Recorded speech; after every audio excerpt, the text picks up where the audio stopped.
ಬಿಜೆಪಿಯ ಶಾಸಕ Byrathi ಬಸವರಾಜ್ಗೆ big shock ಎದುರಾಗಿದೆ. ಇವತ್ತು ನಿರೀಕ್ಷಣಾ ಜಾಮೀನು ಅರ್ಜಿ ಇತ್ತು. ಆ ನಿರೀಕ್ಷಣಾ ಜಾಮೀನು ಅರ್ಜಿ ವಜಾ ಆಗಿದೆ. ಯಾವುದೇ ಕ್ಷಣದಲ್ಲಾದರೂ ಭೈರತಿ ಬಸವರಾಜ್ ಬಂಧನ ಆಗೋ ಚಾನ್ಸಸ್ ಇದೆ. ಈಗಾಗಲೇ ಸಿಐಡಿ ಅಧಿಕಾರಿಗಳು 3 ತಂಡಗಳನ್ನು ರಚಿಸಿ 3 ರಾಜ್ಯಗಳಲ್ಲಿ ತಲಾಶನ ಮಾಡ್ತಾ ಇದ್ದಾರೆ. ನ್ಯಾಯಮೂರ್ತಿ ಸಂತೋಷ್ ಗಜಾನನ ಭಟ್ ಆದೇಶ ಹೊರಡಿಸಿದ್ದಾರೆ. ನಿರೀಕ್ಷಣಾ ಜಾಮೀನು ಅರ್ಜಿ ವಜಾ ಆಗಿದೆ. ಬೆಕ್ಲೂರು ಶಿವ ಕೊಲೆ ಕೇಸ್ ಆರೋಪಿ ಭೈರತಿ ಬಸವರಾಜ್ ಈಗ ತಲೆ ಮರೆಸಿಕೊಂಡು ಓಡಾಡ್ತಿದ್ದಾರೆ. ಕೆಆರ್ ಪುರಂನ ಬಿಜೆಪಿ ಶಾಸಕ ಭೈರತಿ ಬಸವರಾಜ್ ಬಂಧನ ಫಿಕ್ಸ್. ಹಾಗಾದ್ರೆ ತನಿಖೆಗೆ ಹಾಜರಾಗದೆ ಶಾಸಕರು ನಾಪತ್ತೆಯಾಗಿ ಹೋಗ್ಬಿಟ್ಟಿದ್ದಾರೆ.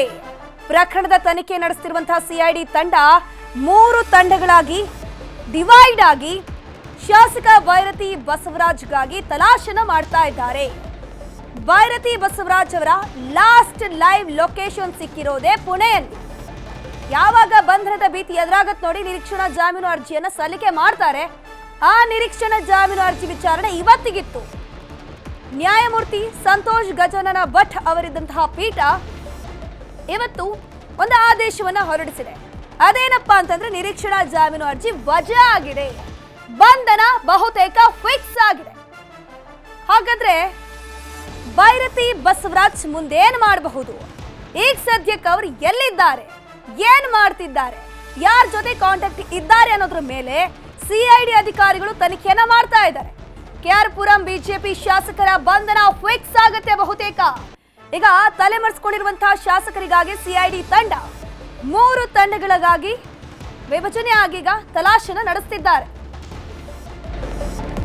ಇದರ ಬಗ್ಗೆ ಹೆಚ್ಚಿನ ಮಾಹಿತಿ ನೀಡ್ತಾರೆ ನಮ್ಮ ಪ್ರತಿನಿಧಿ ಮುನಿರಾಜು. ದೂರವಾಣಿ ಸಂಪರ್ಕದಲ್ಲಿ ಜಾಯಿನ್ ಆಗಿದ್ದಾರೆ. ಮುನಿರಾಜು, ಸದ್ಯಕ್ಕೆ ನಿರೀಕ್ಷಣಾ ಜಾಮೀನು ಅರ್ಜಿ ವಜಾ ಆಗಿದೆಯಲ್ಲ, ಏನೆಲ್ಲ ಕಾರಣಗಳನ್ನ ಕೊಟ್ಟು ಈ ಅರ್ಜಿ ವಜಾ ಆಗಿದೆ? ಹಾಗೇನೆ ಭೈರತಿ ಬಸವರಾಜ್ಗೆ ಮುಂದೆ ಇರುವಂತಹ ದಾರಿಗಳು ಏನೇನು? ಧನುಶ್ರೀ, ಕೇರ್ಪುರ ಶಾಸಕ ಆಗಿರುವಂತಹ ಭೈರತಿ ಬಸವರಾಜ್ ಅವರಿಗೆ ಈಗ ಬಿಗ್ ಶಾಕ್ ಎದುರಾಗಿರುವುದು. ಯಾಕಂದ್ರೆ ನಿರೀಕ್ಷಣಾ ಜಾಮೀನು ಅರ್ಜಿಯನ್ನ ಕೋರಿ ಒಂದು ಸೆಷನ್ ಕೋರ್ಟ್ಗೆ ಒಂದು ಅರ್ಜಿಯನ್ನ ಸಲ್ಲಿಕೆ ಮಾಡಿದ್ರು. ಇವತ್ತು ಈ ಒಂದು ಅರ್ಜಿಗೆ ಸಂಬಂಧಪಟ್ಟಂತೆ ಸುದೀರ್ಘ ವಿಚಾರಣೆ ಕೂಡ ಆಗಿತ್ತು. ಆದ್ರೆ ವಿಚಾರಣೆ ಬಳಿಕ ಇಂದು ಸಂಜೆ ಆದೇಶ ಕೂಡ ಪ್ರಕಟವಾಗಿದ್ದು ಅವರ ಒಂದು ನಿರೀಕ್ಷಣಾ ಜಾಮೀನು ಅರ್ಜಿಯನ್ನು ಕೂಡ ಈಗ ಕೋರ್ಟ್ ವಜಾ ಮಾಡಿದೆ. ಆ ಮೂಲಕವಾಗಿ ಈಗ ಭೈರತಿ ಬಸವರಾಜ್ ಅವರಿಗೆ ಈಗ ಮತ್ತೆ ಬಂಧನದ ಭೀತಿ ಕೂಡ ಎದುರಾಗಿರೋದು. ಯಾಕಂದ್ರೆ ಬೆಕ್ಲೂರು ಶಿವ ಕೊಲೆ ಪ್ರಕರಣದಲ್ಲಿ ಭೈರತಿ ಬಸವರಾಜ್ ಅವರು ಎಫ್ಐ ಆರೋಪಿ ಅಂತೇಳಿ ಎಫ್ಐಆರ್ ಕೂಡ ದಾಖಲಾಗಿದೆ. ಮತ್ತೆ ಸಿಐಡಿ ಅಧಿಕಾರಿಗಳು ತನಿಖೆ ಮಾಡ್ತಾ ಅವರನ್ನ ಬಂಧಿಸಬೇಕು ಅಂತೇಳಿ ಒಂದು ಶೋಧವನ್ನು ಕೂಡ ಮಾಡ್ತಾ ಇದ್ರು. ಈ ನಡುವೆ ಈಗ ಭೈರತಿ ಬಸವರಾಜ್ ಅವರು ಕೂಡ ಒಂದು ನಿರೀಕ್ಷಣಾ ಜಾಮೀನು ಕೋರಿ ಒಂದು ಅರ್ಜಿ ಸಲ್ಲಿಕೆ ಮಾಡಿದ್ದು. ಇದಕ್ಕೆ ಸಂಬಂಧಪಟ್ಟಂತೆ ಇವತ್ತು ವಾದ ಮತ್ತೆ ಪ್ರತಿವಾದ ಕೂಡ ಒಂದು ಆಗಿ ಸುದೀರ್ಘ ವಿಚಾರಣೆ ಕೂಡ ಆಗಿತ್ತು. ಆದ್ರೆ ಅವರ ವಿರುದ್ಧ ಒಂದು ಸಾಕ್ಷ್ಯಾಧಾರಗಳಿದಾವೆ, ಮತ್ತೆ ಅವರನ್ನ ಬಂಧಿಸಿ ವಿಚಾರಣೆ ಮಾಡಬೇಕು, ಕಸ್ಟೋಡಿಯಲ್ಲಿ ವಿಚಾರಣೆ ಮಾಡಬೇಕು ಅಂತೇಳಿ SPP ಅವರು ಒಂದು ವಾದವನ್ನು ಕೂಡ ಮಾಡಿದ್ರು. ಆದ್ರಿಂದ ಈಗ ವಾದ ಮತ್ತೆ ಪ್ರತಿವಾದ ಆಲಿಸಿದ ಕೋರ್ಟ್ ಏನಿದೆ ಇವತ್ತು ಸಂಜೆ ಈಗ ಆದೇಶವನ್ನ ಪ್ರಕಟ ಮಾಡಿ ಅವರ ಒಂದು ನಿರೀಕ್ಷಣಾ ಜಾಮೀನು ಅರ್ಜಿಯನ್ನು ಕೂಡ ವಜಾ ಮಾಡಿದೆ.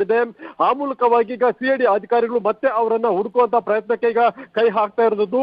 ಯಾಕಂದ್ರೆ ಅವರನ್ನ ಬಂಧಿಸಿ ಕಸ್ಟೋಡಿಯಲ್ಲಿ ವಿಚಾರಣೆ ಮಾಡುವಂತಹ ಅಗತ್ಯತೆ ಇದೆ ಅಂತೇಳಿ ವಾದ ಮಾಡಿರೋದ್ರಿಂದ ಅವರನ್ನ ಪತ್ತೆ ಮಾಡಬೇಕು, ಮತ್ತೆ ಅರೆಸ್ಟ್ ಮಾಡಿ ಅವರನ್ನ ವಿಚಾರಣೆ ಮಾಡುವಂತ ಸನ್ನಿವೇಶ ಈಗ ಸಿಐಡಿ ಅಧಿಕಾರಿಗಳ ಮುಂದೆ ಇದೆ. ಅದರಿಂದ ಈಗ ಸಿಐಡಿ ಅಧಿಕಾರಿಗಳು ಕೂಡ ಭೈರತಿ ಬಸವರಾಜ್ ಅವರನ್ನ ಪತ್ತೆ ಮಾಡುವಂತ ಕೆಲಸಕ್ಕೆ ಈಗ ಮುಂದಾಗ್ತಾ ಇದ್ದಾರೆ.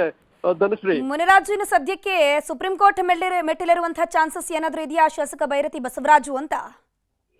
ಖಂಡಿತ ಧನುಶ್ರೀ, ಯಾಕಂದ್ರೆ ಕಾನೂನಿನ ಅಡಿಯಲ್ಲಿ ಅವರು ಕೂಡ ಹೋರಾಟ ಮಾಡೋದಕ್ಕೆ ಅವಕಾಶ ಇದೆ. ಆ ಮೂಲಕವಾಗಿ ಈಗ ಏನ್ ಸೆಷನ್ ಕೋರ್ಟ್ ಅಲ್ಲಿ ಜಾಮೀನು ಅರ್ಜಿ ವಜಾ ಆಗಿತ್ತು, ನಂತರ ಹೈಕೋರ್ಟ್ ಅಲ್ಲಿ ಕೂಡ ವಜಾ ಆಗಿರೋದು.